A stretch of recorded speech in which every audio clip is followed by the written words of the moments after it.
change commences from within. So if you want to change the world, change your inner world to change the outer world.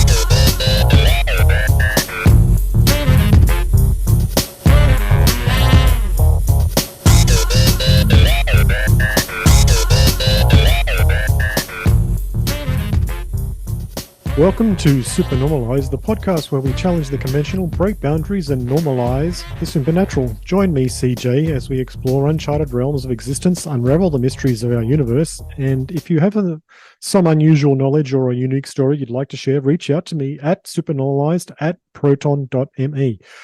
Let's make the supernatural the new normal. Today's guest on Supernormalized is Birgitta, a soul empowerment coach, divine channel, and light language healer. She is not just a beacon for ancient wisdom, but is also an inspiring story of resilience after overcoming personal traumas. A Dutch nomad, Birgitta lived through an eclectic mix of experiences, enriching her vibrant persona. Birgitta's mission is pure and simple: to serve as a catalyst in unlocking our authentic selves and helping us to realize our true potential. With each word, she offers food for thought, akin to unfolding petals of a lotus bearing a radiant light within. As Birgitta vividly expresses, life is like music. One must dance with abandon before it ceases and live every moment before it ends. Lastly, if you're enjoying the journey with me on Supernormalized, the best way to support the show is to help me reach more curious minds. So, dear listener, personally, I invite you to fire up your favorite podcast app, hit the 5-star rating, and let the algorithms know that this is a conversation worth spreading and sharing. So let's offer a warm welcome to Birgitta. Welcome to the show, Birgitta. Did you prefer Birgitta or Birgitta? You can call me Birgitta, Briggs, B, as long as the little pet has a name, right? Okay. Okay. We'll call you Birgitta. I don't know. We'll just go with that. Well, it's good to meet you. Look, I had some questions here that I've actually formulated from looking over all the information that I have around you, and I thought I'd just start with those. So, could you tell us more about your role as a light empowerment coach, and how did you come to embrace that as a title? Well, that's a bit of a story behind that. But being a soul empowerment coach or light empowerment coach is really about helping people to regain their authenticity by healing the unhealed experiences that they carry, the emotional triggers that they carry. And it's really returning from that state of disempowerment to people taking back control of their life, rather than saying, it's this person's fault, it's that person's fault. It's taking accountability, responsibility for our life, for everything, and empowering yourself back to the grid and feeling peachy, as I always say, peachy in your own skin. Because often people are not aligned with who they most authentically are. They are a version of who they believe themselves to be, and they walk around in life with kinks in the cables, and their life is not going as they had hoped for. Right. So they're wearing sort of like masks that don't exactly fit. Yes. Well, how many people don't wear masks? And this is something many people wear masks for many different occasions. They work, they wear different. They play a different role than, for instance, that they play at home. But everyone keeps wearing these masks, and it's why? Why do you do that? Why do you have a fear of being true to yourself? So how do you actually encourage that as a light empowerment coach? How do you encourage them to actually find that authenticity? That's about learning to accept who you are, embracing your quirks, embracing who you are, and having a willingness to change. Because when you sit on the couch, nothing's going to happen, right? You Mm. really have to move from that couch and embrace the change, embrace all the changes, and walk through the pain. You cannot have a shortcut. There's no shortcut. Well, I said there's no shortcut, but you have to walk through the pain in order to heal. Mm. There is no other way around that. So if Yeah, you want right. to live a more abundant life or feel better about yourself, right, heal up. Right, right. Okay. So you've also mentioned that you're a divine channel and a light language healer. So can you explain what these roles entail and how they impact the messages you deliver? I mean, how does that come through? And Yeah, yeah, do you ever edit that when it comes through? Because it's like, oh wow, that's too fantastic. Or do you just distill it just raw straight for people? Or what do you do? there's spelling mistakes in it, but normally it's very raw. I just give what I get, and that's it. But sometimes I'll type too fast, and then there's a word here or there that I'm missing. But it basically stays as is. Ah, And sometimes what happens when I channel, because I'm now able to discern who I channel. It wasn't like that in the beginning.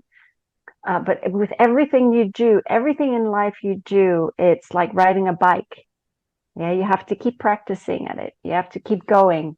And eventually you'll learn to, you become like a pro at it. So I can discern who I'm working with. Um, and it's really about putting your analytical mind to the side. And mm, so whatever I get, that'll be it. mm, Um, and light language is something that it's really about enlightening yourself by dissipating the heaviness, by healing and alchemizing the heaviness. So it's a very powerful form of healing. And not many people, let's be honest, CeeJay, not many people have heard of it. I mean, it's becoming more, I wouldn't say the norm, but more people are starting to hear about it. yeah, And it's a very funny language. I'm happy to give a demo. Um, and your mind won't understand it on a conscience level because it's like gobbledygook, it's like gerbil language, but your soul on a cellular level understands it and yeah, right. absorbs the encoding, and it's phenomenal healing. It really, really is. And I've seen people get rid of their fears, some of their aches and pains, and totally turning their lives around. So when this language happens to you, do you have to be in a certain headspace, or is it just you just tune into it and it just happens? Just tune into it. So it's always flowing through you. Yes. But it wasn't like light language, just like channeling didn't come to me overnight. For me, I had to go through a lot of traumatic experiences within my life, Yeah, and right. that's okay. But honestly, I mean, in a very nutshell, I mean, I've been through abuse as a child. I used to starve myself. I was bullied in high school because I was super skinny. I had an immense fear for teenage boys. Uh, when I was going to high school, when I attended high school, I, I gave my dad passed away when I was 14. And then I had a stint with drugs and nearly killed myself after my stepdad had passed away, because that was very tough on me as well, because I'd had to help my mom out and I had no support system. Mm, And then in the modeling industry, I was assaulted as well. And everything just, I mean, I was walking around like the Hunchback of Notre Dame. That's how yeah. bad it was because I just wanted to be invisible. And the modeling industry it's like a kettle market, CeeJay. It honestly is. It's fickle, it's superficial. I didn't get anywhere. It was like they would go through my book, my portfolio, take my comp card and say thank you. And it was often at times degrading, but it also hit my self-confidence because nobody would see. I just didn't have the look. Mm, Um, so in turn, of course, I hopped into dysfunctional relationships, mm, the few that I had, right. because I didn't heal myself. And that's why I say it's so important to heal yourself, because one bit of trauma creates a bit of trauma. if you don't heal. And then you wonder why your life's gone topsy-turvy. Right. Okay. So this is where it comes in that analogy that you've given to yourself of being like SpongeBob, I mean, absorbing people's energies wherever you went. Right. So can you elaborate on that and how is that as an ability, and how did it affect your personal journey and the work that you do? We're talking about empaths. But then, as my guides always say, actually, the Ascended Master Saint Germain always says, being an empath, being a SpongeBob, that's just a label because you allow it. But I Yeah. allowed, yes, I allowed it. So I absorbed other people's energies and they felt great because I was helping them out. And I felt like crap. Honestly, I did. Oh, yeah, yeah, Oh, but I had to learn it the hard way. That's how you learn. And this is the one thing I always say. It doesn't matter how you experience life. There really isn't a right or wrong as long as you learn from the lessons involved. If you don't, you're going to remain in that repetitive loop. And that's why I say life's like a school. Well, if you get terrible grades, yeah. you're not going to level up to the next level, so to speak. Okay, okay. Because you're not learning, you're refusing to learn. Some people actually don't actively refuse to learn, though. They just that's where they are. Yes, that's very true as well. Mm, And that's a choice. yeah. I'm not sure if it's a choice for some people because some people are just like, this is what my life is. That's enough. That's fine. Yeah, yeah, it is. It is. So healing oneself is often a long journey, and it seems like yours was no exception. What was that process like for you, and what were the major turning points that led to setting boundaries for yourself? Yeah, I had a couple of very icky points in my life. Mm, And one of those turning points was in 2009 when I was out in Holland and my ex came over. Well, not at the time, he wasn't my ex. He came over from the US. And I didn't know he had a drug room because it wow. was it was like part time. And he was a crack addict. And all of a sudden, my stuff got pawned. And then he landed in bed with the Dutch Crips. And at the end of the day, it got so out of hand. My mom got me out of Holland in the space of several days.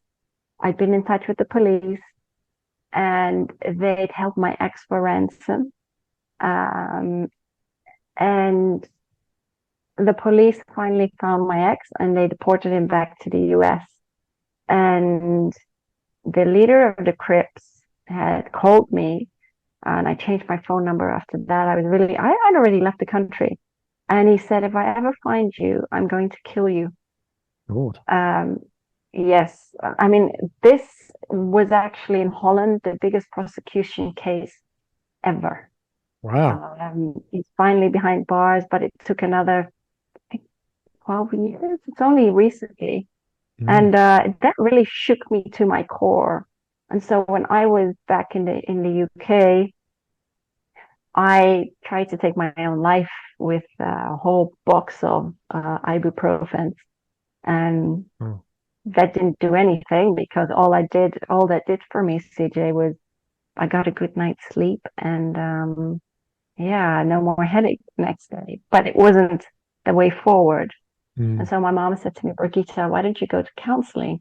I did, but that didn't work for me because all the counselor said is, Birgitta, you'll be fine. You're strong enough.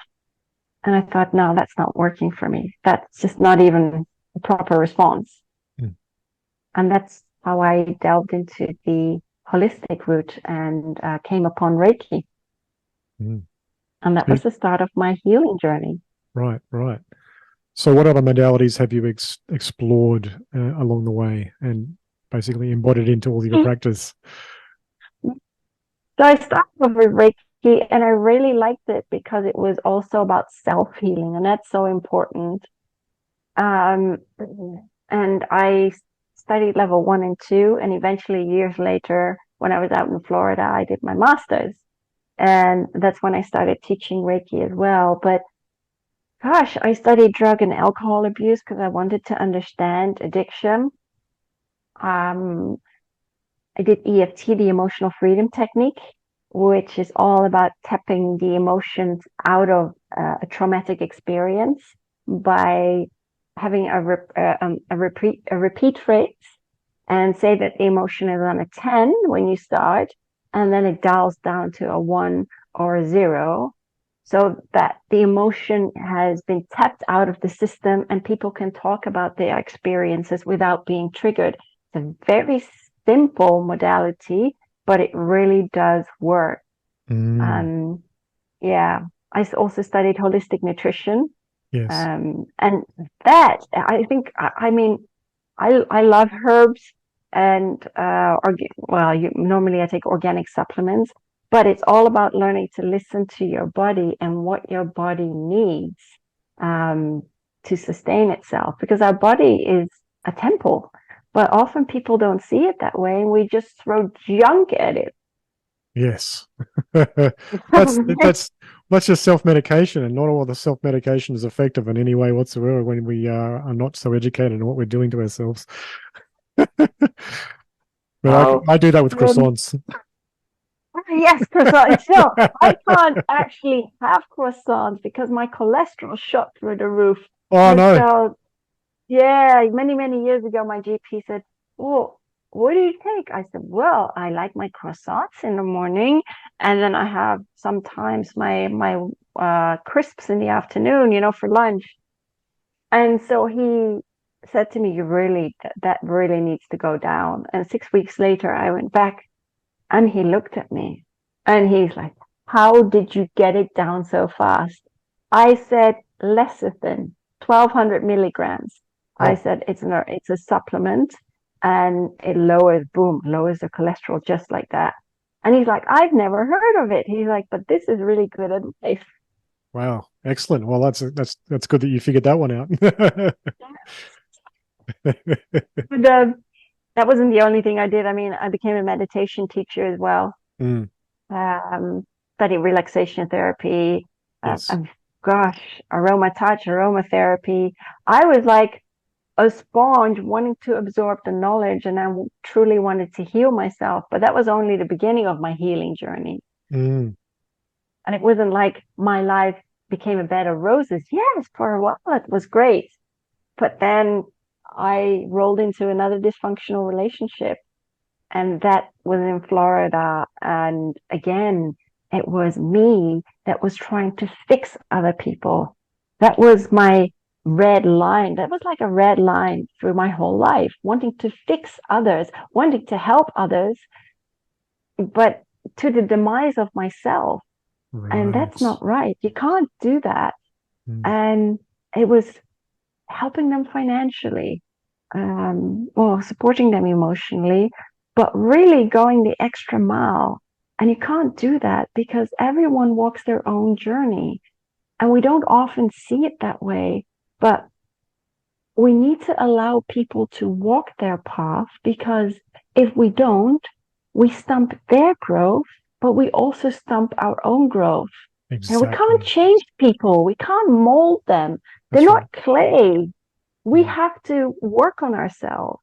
And when we get into a relationship, and it doesn't really matter what kind of relationship, every person that we meet is a reflection to something that needs healing. And sometimes we get triggered by people and we don't know why.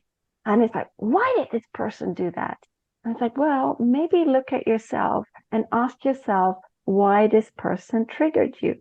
mm, yeah, that's a good point. Definitely, because yeah, you attract sometimes what you need to look at yourself. Yes. Okay, so let's move towards the idea of accountability. Why is taking back control of your life and your everything about your life actually so vital in one's life? Could you provide examples from your own life where taking accountability brought about significant change for yourself? Yeah. So that was, like I said, in 2009, I had to take responsibility. Yes. So that's when I started walking the healing route, because I couldn't keep going. I couldn't keep going the way that I had. What's the point in wallowing in the self-pity, in that victimhood? You're not Mm, moving forward. mm, Um, and the same in Florida, where it got so bad. I moved away from an ex. I sold my home because he lived 2 doors down. Sold it, and yes, bought another home, which was a bit of a money pit. And I was so angry. I was just shouting at the universe. I was like, I cannot go on like this anymore. Why does this keep happening to me? Do I mm. not deserve some happiness? And it came in the form of a breadcrumb. And that was Kambo, that shamanic medicine, Kambo medicine, Oh, which is very physical, because it's done by a shaman. It's not ayahuasca. This is really about frog medicine. So I wanted to purge everything out. And when the shaman burns, it's either on the arm, for me it was on the leg. He he burned 4 points into my skin and put the frog poison on there, and I just purged away. mm, Literally, and I had to drink 2 liters of water, and it came out all sides. And after that, my mind was so much clearer, and I made a whole bucket list of things that I wanted to do and needed to do in order to change my life. right. So I took that responsibility again. And when you clear out your home, and not, I didn't have too much out there, but I just cleared it out, gave so much to charity, your mind becomes clearer too. And that's really, I mean, the mind is the most powerful thing we have, the most powerful tool that we have, something that people do not always understand, because what we think we create and thus manifest into existence. And that's Mm, why I always say we are alchemists. We're divine alchemists.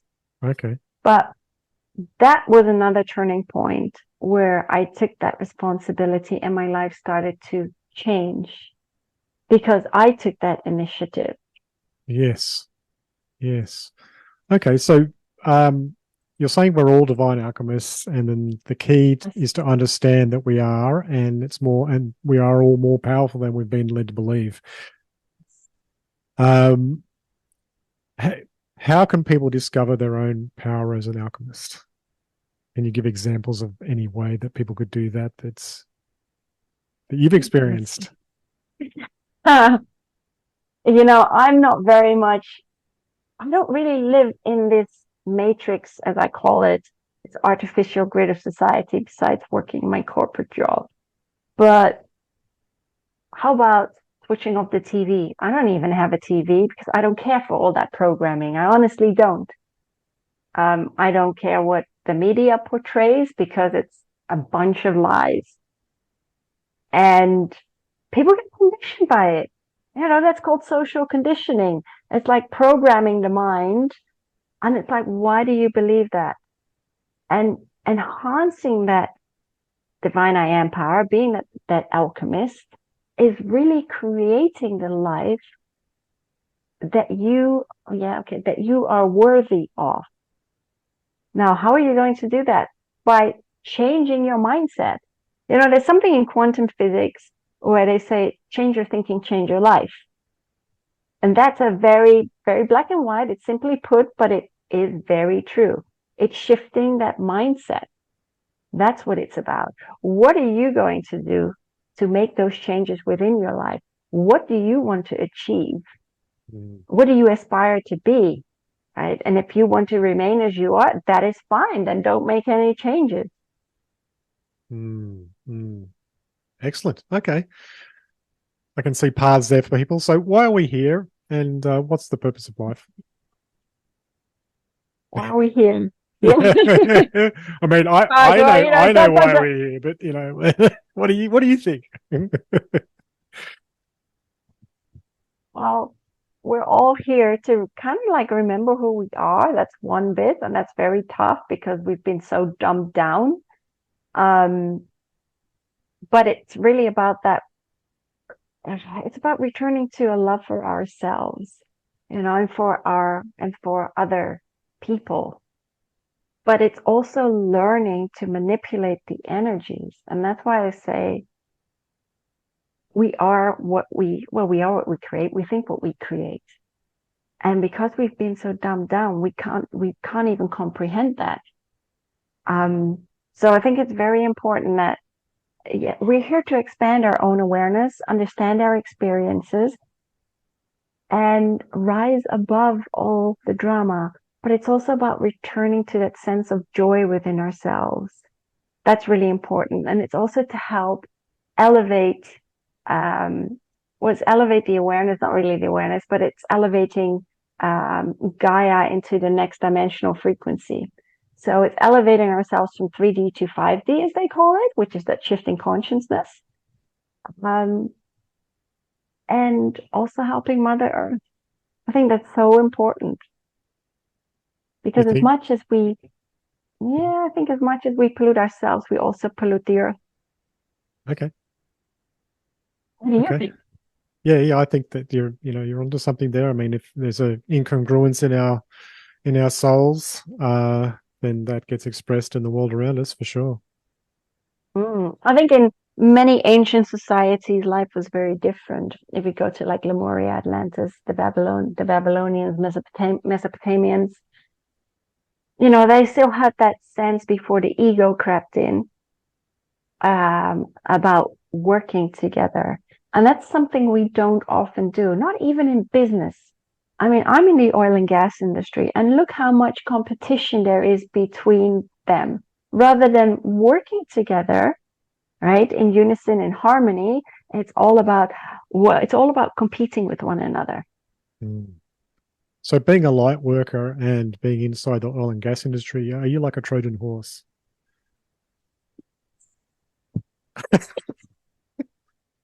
Are you actually secretly doing stuff on the inside? What's going on there? It seems like it.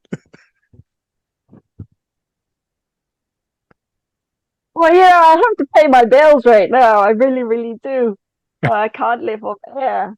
But it's something that I really want to move away from. Yeah. And I really want to do more of my healing work. Sure. But are you slipping in messages with people and stuff at work? Like, yeah, it's a very different industry. Not many people believe in it. Some say, well, you're talking woo-woo. It's fairy tale stuff. I'm like, okay then. Or you're out with the fairies. Yes, I am. Yeah, but you carry the resonance. You carry the resonance in there. And I mean, if you're carrying that resonance in there, that's going to change people. They didn't even have to be conscious of it. It doesn't matter. No, absolutely. Yeah. People, I merely accept people the way that they are. I don't huff and puff. Oh, whoa, they don't believe it. But it doesn't matter. Honestly, it doesn't.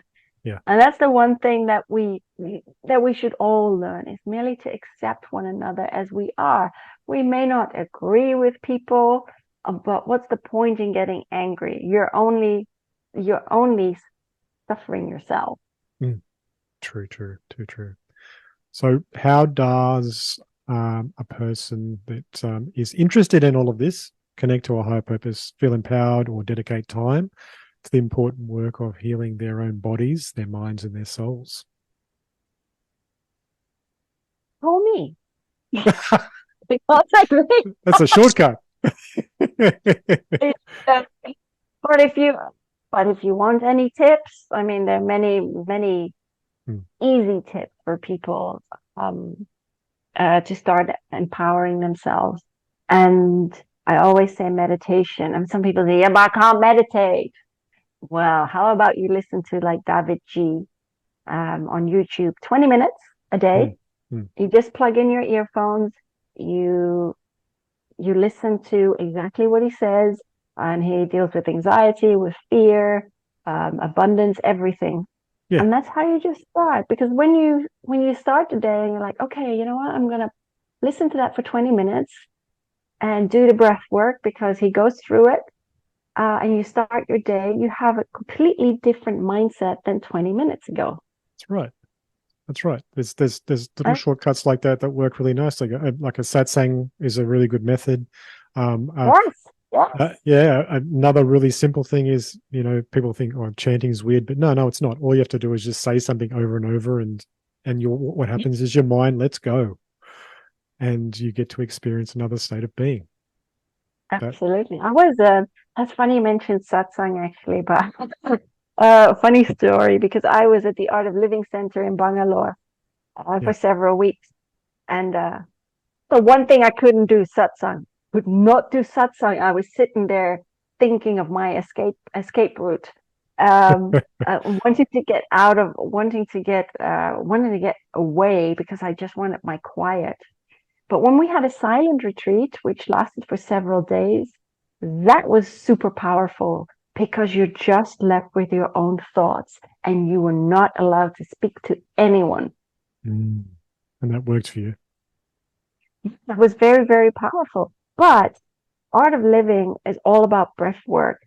And so it's very, very important. That's why when meditating, so important to do the breath work because most people only they don't breathe all the way through to their root chakra. It's really until their heart chakra, so to speak. And that's shallow breathing. And then people wonder why their lives are so shallow, so to speak, why they live so much on the surface of themselves.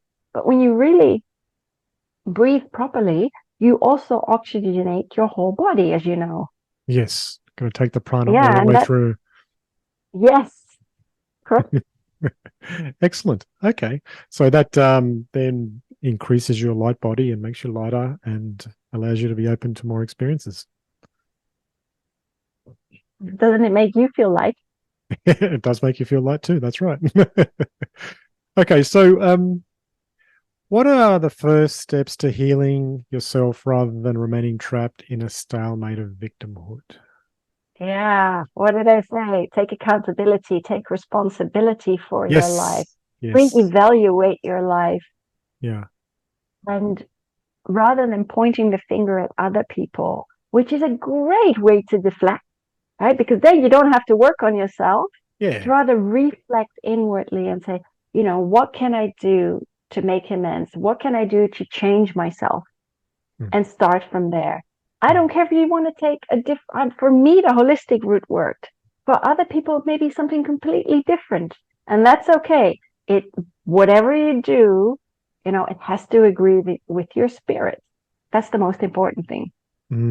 Yes, definitely, definitely. Okay.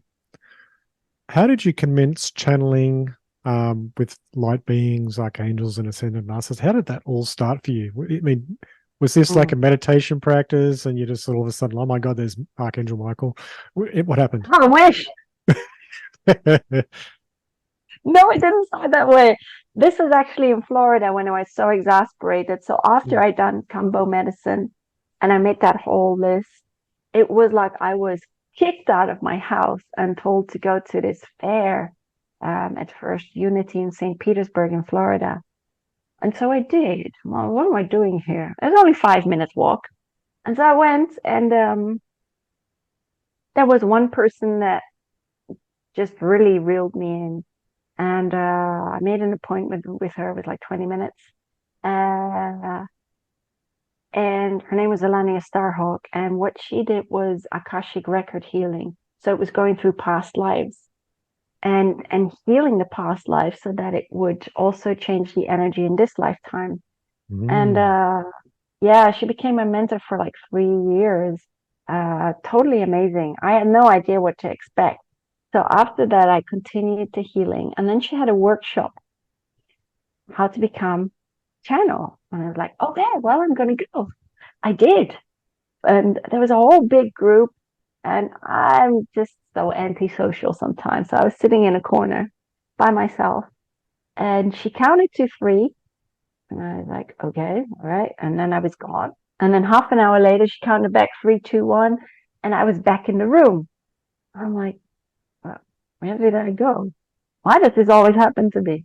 So everyone was like, oh, they saw the archangels, the ascended masters. They got these messages and they saw beautiful colors. Well, I saw diddly squat, nothing. And I was really upset. I was really upset. Then Alania said how she started was she just had a pad and a pen and she just said to spirit, I'm ready to receive. That was how she did it.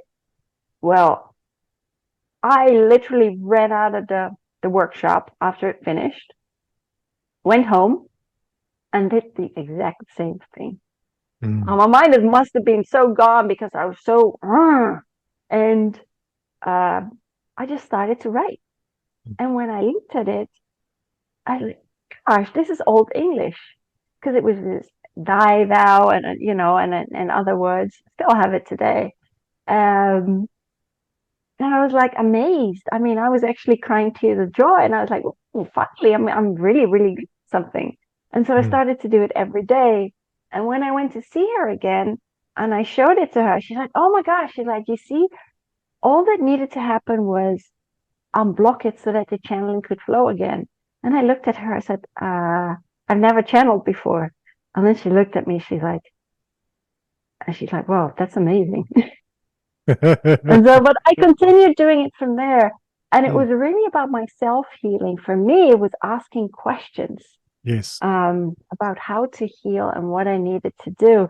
And sometimes their answers were a bit cryptic. And then I started to use my angel deck and my ascended masters deck. And I would just, shuffle the cards, pick a card, and just sit with that card rather than Google it, right? You sit with the card. And I just ask if whoever it was, if they had a message for me, and if they could tell me something about themselves. And that is a great way to do it. Yeah, right. Just sitting with it and letting the universe tell you what needs to come through. And yeah, after that, I just learned to discern them. And now it's like, it's as easy as ABC for me. Yeah. But I love it. I honestly love it. Okay. So how often do you do this sort of work? I mean, is this something you do on the side at the moment, but you're building up? Yes. Okay. Excellent. And now you were sort of talking about your light language before, and you use that for healing. I'm actually really curious to hear it, because you said that it's actually like a tap you can turn on. Can you give an example of light language? Like a tap you can turn on and the light language flows. Yeah. Yeah. Can we hear it? That'd be really cool. You can hear it. I have two questions. Well, actually one. Do we have an intent for it? How about we do an intention that all of the people that listen to this have an increase in happiness in their lives from this light language? I love that. Why not? Okay. So then I'm going to ask you to close your eyes. Yeah. Take a very deep breath in. Hold it. And breathe out. And another deep breath in. And hold it. And breathe out. And just keep breathing in and out. Okay, so whoever I'm going to get through, if I know, I will let you know. But just have an open mind, keep an open mind. And even though your mind may not comprehend it, as I said, your soul will understand it just beautifully. So it's happiness. Flow of happiness. Susini alakatai sini malaya makautotai ni tititi asini amalahi hitala ma ushini amakatai ma u. Sulilili amakata ititi mayasa iya mahati lalai ni kitatatai mahuiahu. Hushini amakata itititalani mila atikita ni. Sushinila hati kita tatai miyaloi kututu isiti amala sini ama u. Tushini ama sututu ama ati itikiti ama uya sakataya maluya a. When you're just saying, allow it to flow through your crown chakra, this crystalline white light. Usiya ma asiniya malaya katisiya ma husiya malai isila malaya tu yemela iya yoma yemo yeteka yema ai usiya malai talalaya ushiri malasai To see ma uya see ya and just let go of that heaviness and feel so much lighter within yourself. So see malaya saya you mahaya to see malaya you kataya ma asiya husia malakatia mahasinia hu hi maha. And they say thank you. Thank And they you. merely retreat. Wow. Ooh. That's really uplifting. That was really uplifting. I didn't expect it to be so uplifting. That was cool. Yeah. It's actually the Lemurians that came through. They're Wow. very light. Yeah. It actually reminds me of have you ever heard of Terence McKenna? He used to speak in well, his talks are out there all over the place, but he used to talk a lot about this sort of consciousness. And he was saying one time about once he was using a plant medicine which had DMT in it, and he had contact with what he called the self-transforming machine elves, and they made him make sounds that sounded very similar to that. And it was like it sounded, and it's called glossolalia, and it goes in different flavors. But the joy of it actually is what creates the universe. They were trying to tell him. So I thought that's actually sounds so similar and sounds so uplifting as well. Yeah, very, very cool. Thank you for showing that. That was awesome. Yeah, you're welcome. It's very I always get when I do it, I get on a natural high because of the Yeah, energy. yeah, Yeah. yeah, yeah. You're tapping onto a very higher sort of vein there with that, and of course you're going to channel that down and bring it down through you. That's really cool.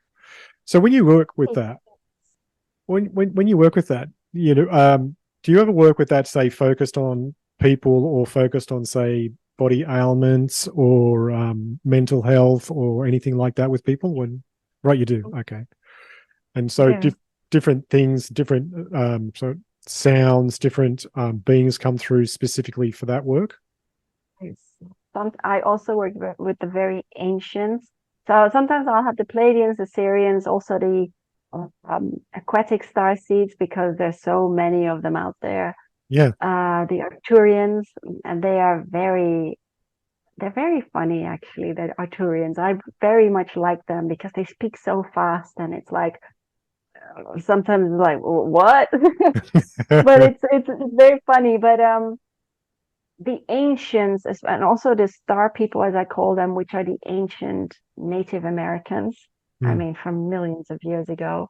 But the ancients, like the Egyptian deities, they are very harsh, very harsh. Even Archangel Michael is pretty harsh in Mm. how he comes across. Even as you know, Lord Sananda, who was Jesus Christ in an incarnation, is pretty tough as well. And that's good because sometimes people need to have that breakthrough. Yes. And so they say, I've had somebody say, it's like, oh, my brain was nearly fried, but then they have this aha moment, and that's that breakthrough. Oh, right. Cool. Yeah. Yeah. Yeah. Yeah. I've had contact with Michael, but not as much as I've had with say Raphael, and the workings I've done with Raphael. He's quite the character and very easygoing. But Michael I've always found to be very pointed. It's like he's very martial. Like, let's do this now, and it's being done. This is what's happening, and that's all there is. So I yeah, love yeah, you're saying that because that is so true. I mean, when people channel Michael, it's like it can be for some, he's very loving. That's fine, but you're just confirming something that it's very much to the point, and he yes, very much puts your face in your fears because hey, you want to overcome stuff. Well, how are you going to do that? yeah, Well, by sitting in a corner and cowering. That's not yeah, going to work. yeah, yeah. Get up. It's time to start walking. Put one step forward. Let's do it. Yes. And Exactly. Raphael is fun. Raphael is actually funny. Yeah, yeah, he's been a joker with me at times, which is quite hilarious. Okay, so you've done a lot of odd jobs, being a healer, model, web designer, Yeah. bartender, channel, and also working in the gas and oil industry and more. And now, how have you turned your own real life experiences into practical advice and help people re-engage with the most authentic selves amongst all of that? I mean, how did you bring all that together? I mean, is this something that just came to you, or how? Life. Life Life, did that. life did that to you. Okay. Just, I think I've had to figure, I've done so many different things because life is like this flavorsome, it's like a whole bunch of different dishes that you need to try out Yes. and you need to experience, rather than remaining and sitting eating the same old dish time and time again. But Mm-hmm. whatever floats anyone's boat. But I really had to see what I liked and what I didn't like. And now I'm in a place where I'm like, yes, I love helping people, helping to heal people. Actually, it's helping to heal people heal themselves. Because after all, Yes. I'm just a tool in the toolbox. They still have to do the work, but they're open. They'll be open to healing themselves and also doing the work. So it's a two-way street, never Yes. a one-way street.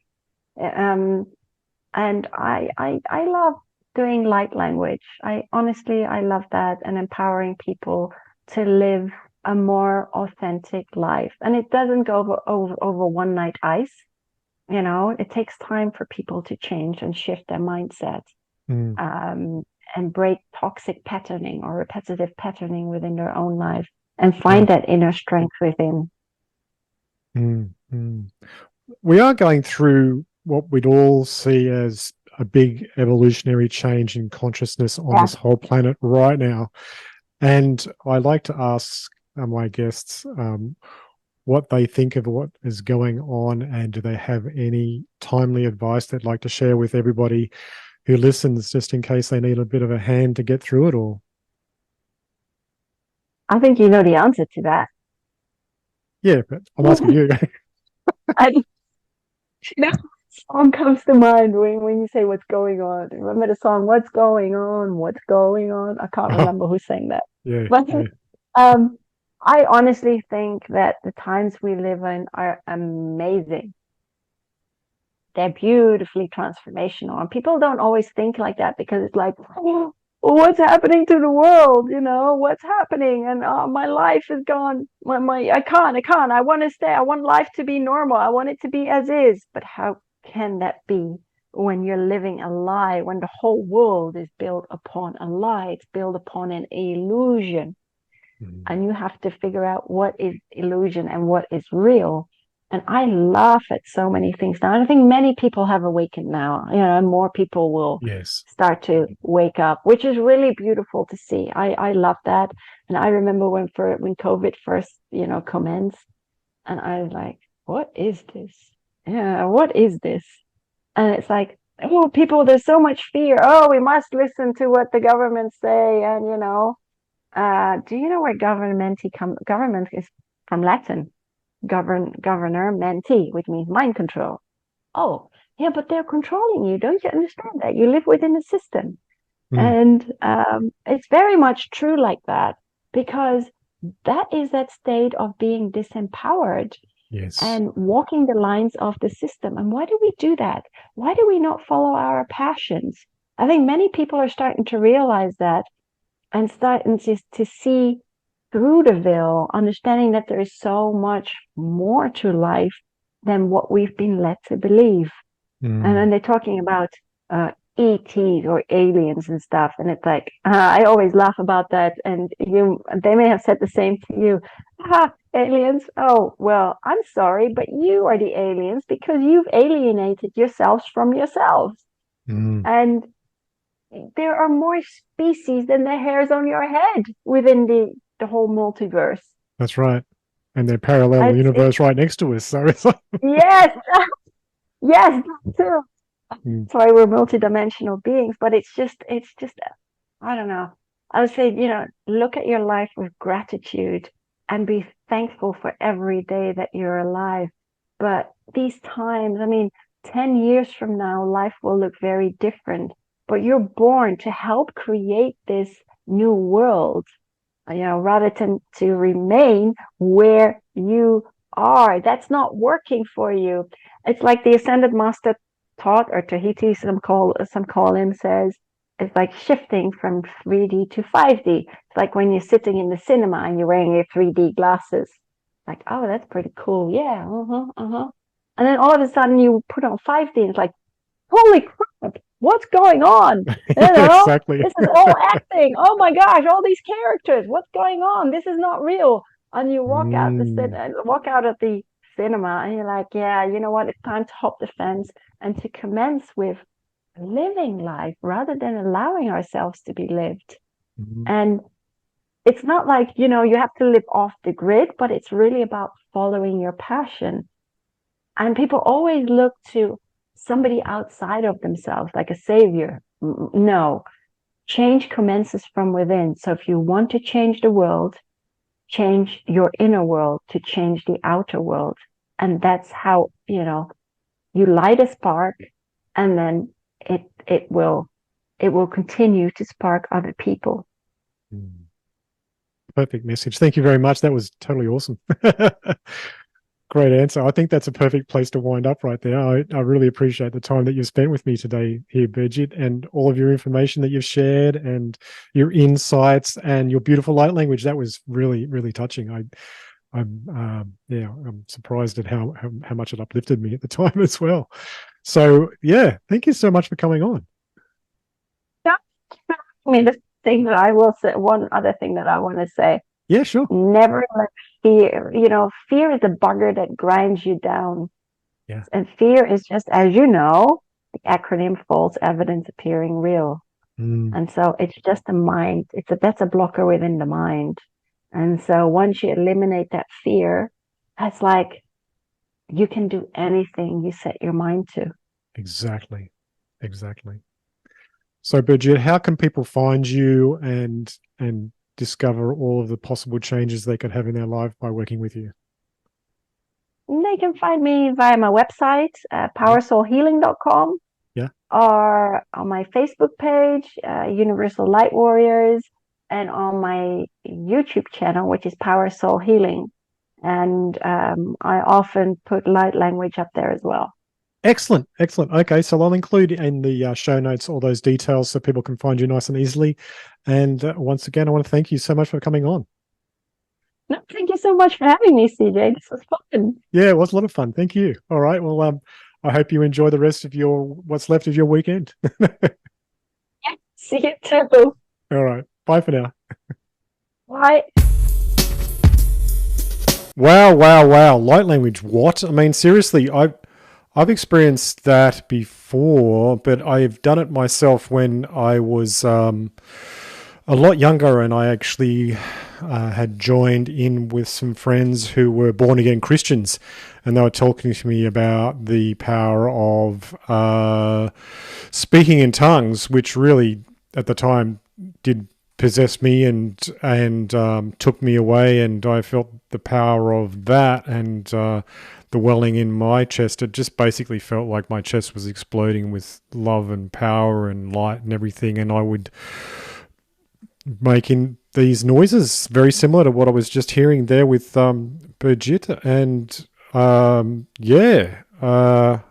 it's amazing stuff, to be honest. I haven't done it in a long time, and I also heard about it again later on in life when I was reading Terence McKenna's words, and he was talking about the elves and their influence upon him in the alternate reality space, where they were encouraging him to make sounds. And maybe this is all related. I don't know. But overall, this was an amazing interview, and we had some fun there with talking around all of these subjects, and I hope you enjoyed it. So, look forward to you with the next show. All right, bye for now.